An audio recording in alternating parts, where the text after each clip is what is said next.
Okay, folks, like I said earlier today, I was telling you about the this morning. I was telling you about the pre-filter. This is the acorn-shaped pre-filter. This little float will keep it from touching bottom, so you don't get as much sediment inside it. This is the actual pure filter that passes through. The water passes through. You have to have it in the up position to install it. Finger tight as all. Then here is the adapter for your Nalgene bottle. Using this filter precludes the need for boiling.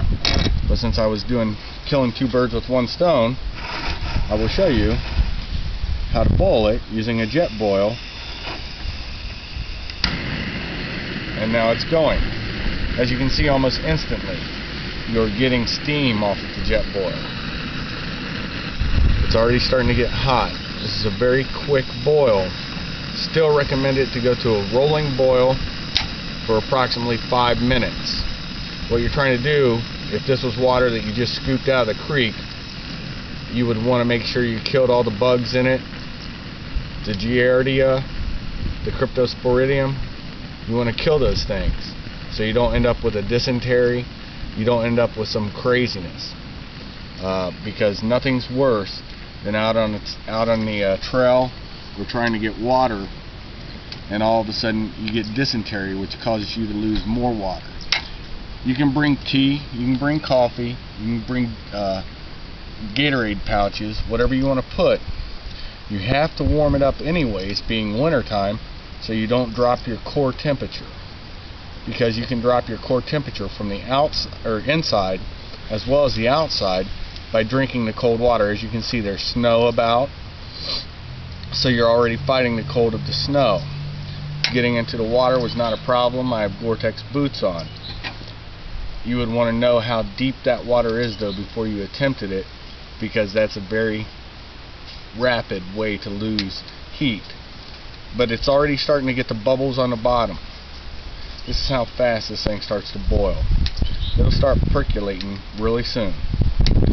But as you see, it's still going.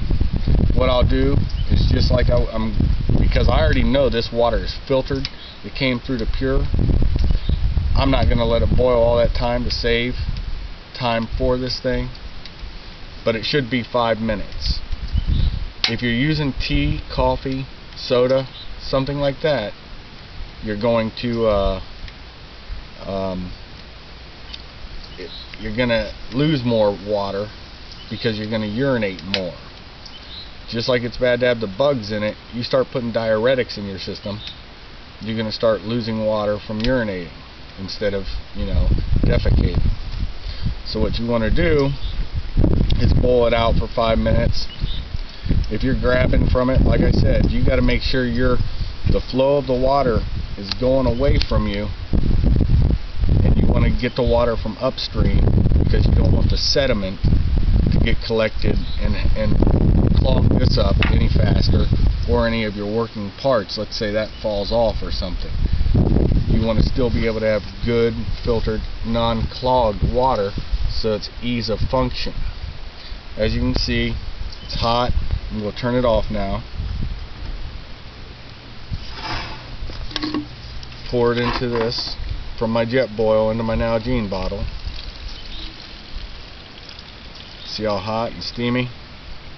If I would have let it stay and boil, it would have still been very hot, but it's still good water. It's got nothing in it bad. Nothing at all. Everything's good in it. And it tastes good. It's still warm. It has I can feel it going into my belly, so it just lets you know how much you can help yourself even in the cold. Well, God bless, and thank you for looking at the video. And I want to thank my friends at DVM and Miltac, and also Robert Young Pelton and his stuff. He's the designer of the knife, along with Jeff Randall, and this is the one everybody said they couldn't see. So now that it's lighter out, I figured I'd show you. Alright, have a great day. God bless.